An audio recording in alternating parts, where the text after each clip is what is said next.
How about this Rusty Beauty? She's a special one because she's my age.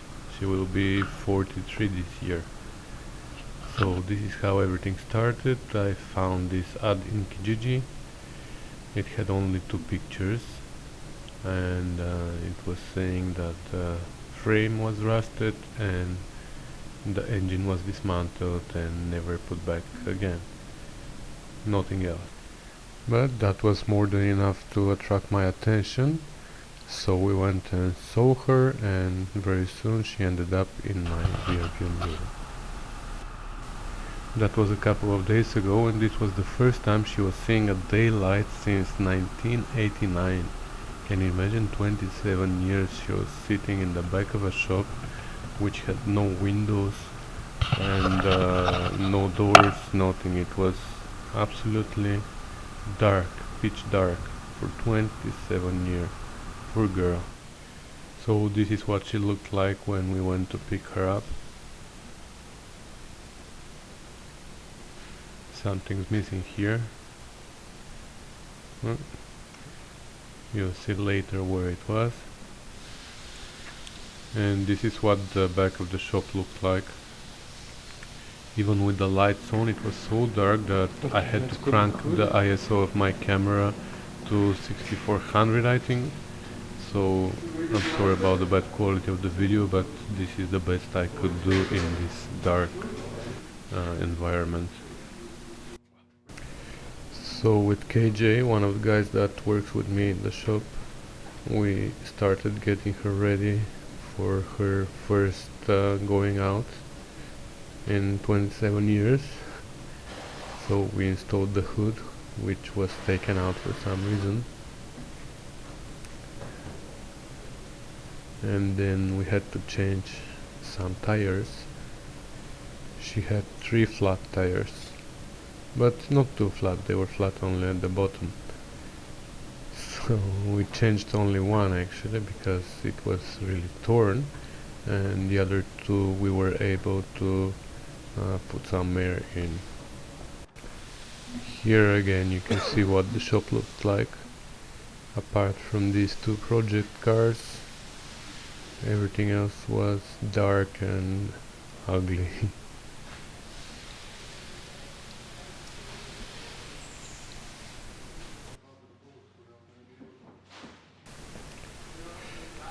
With the help of Richard, the previous owner, we had to move some cars around to make some room so we can pass with our Rusty Beauty.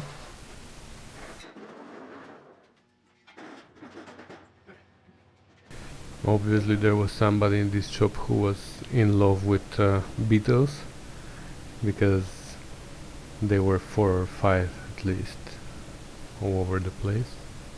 There was also this boat which was in our way, so we have to move it, and a couple of minutes later our Rusty Beauty was on the trailer.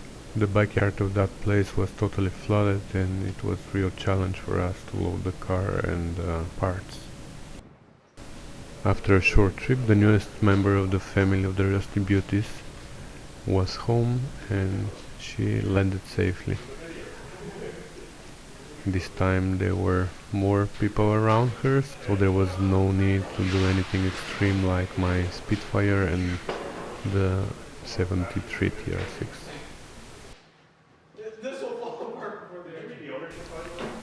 And now at normal daylight we could see how rusty is our beauty.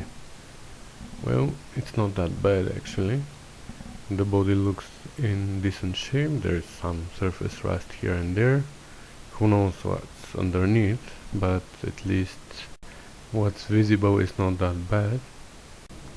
Interior wise, the floors and the inner seals are very rusted, they need to be replaced, but the trim looked great actually.